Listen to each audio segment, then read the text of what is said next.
Imagine a king.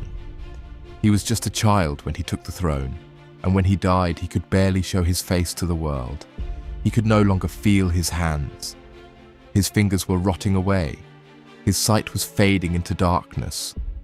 Yet when his enemies heard his name, they hesitated.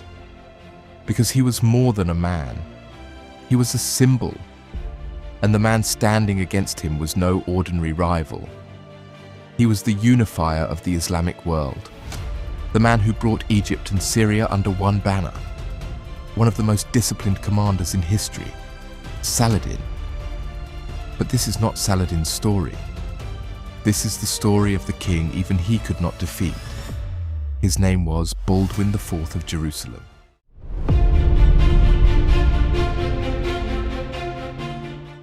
In 1161, inside the royal palace of the Kingdom of Jerusalem, a boy was born.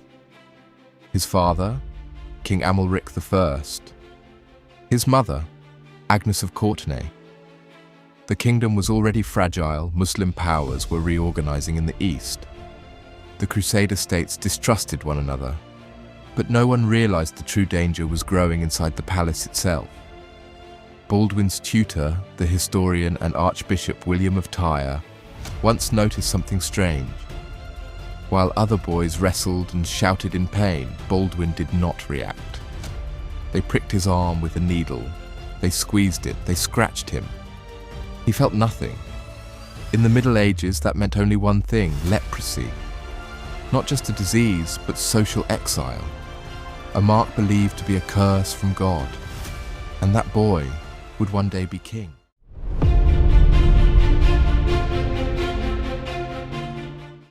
In 1174, his father died. Baldwin was only 13 years old, and he was now king of Jerusalem. A child, carrying a fatal illness, surrounded by a court drowning in intrigue. The nobles were divided.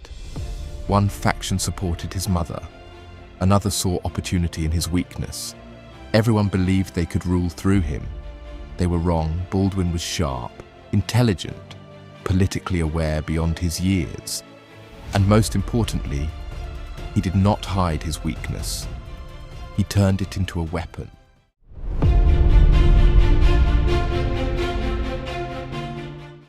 To the south, a new power was rising. The man who overthrew the Fatimids in Egypt. The man who united Damascus and Aleppo. Saladin. He was patient. He did not march on Jerusalem immediately. First, he united the Muslim world because he understood the Crusaders' greatest weakness: division. Baldwin understood this too. Despite his youth, he focused on diplomacy. He negotiated temporary truces. He bought time because he knew something no one else wanted to admit. His body was failing.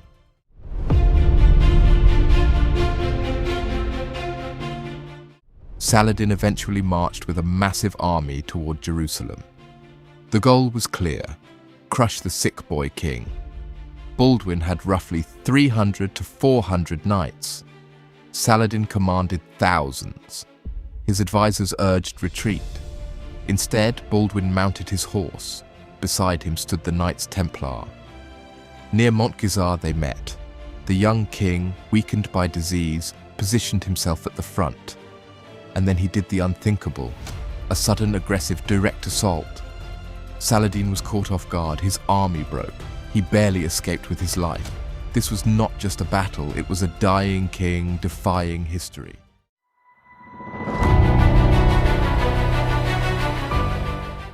His face became disfigured. He began losing fingers. He needed assistance to mount a horse. His eyesight deteriorated. His face became disfigured. He began wearing a veil. Meanwhile, political fractures deepened. Two factions emerged: those who sought peace and those who wanted war at any cost. One man in particular, Raynald of Châtillon, attacked Muslim caravans and provoked Saladin repeatedly. Baldwin knew these actions would lead to disaster. But as his body weakened, so did his authority.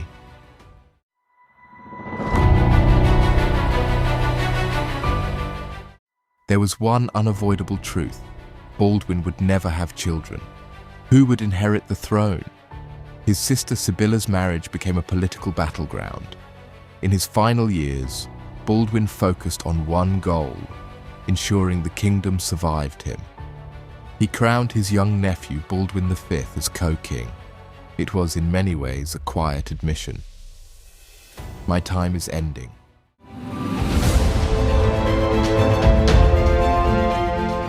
He was only 24 years old. Leprosy had consumed him. When he died, Jerusalem still stood, but the balance he maintained did not survive him. Raynald once again provoked Saladin. A caravan was seized. The truce shattered. This time, Saladin did not forgive. In 1187, at the Battle of Hattin, the Crusader army was annihilated. That same year, Jerusalem fell.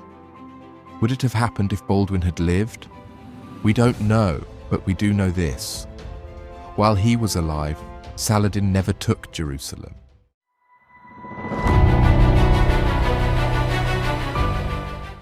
Baldwin was not physically strong, but he was a formidable leader. His illness did not define him.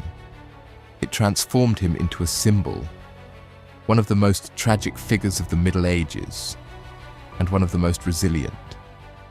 History does not always remember those who lived the longest. Sometimes it remembers those who endured the impossible, and the Leper King of Jerusalem was endurance itself.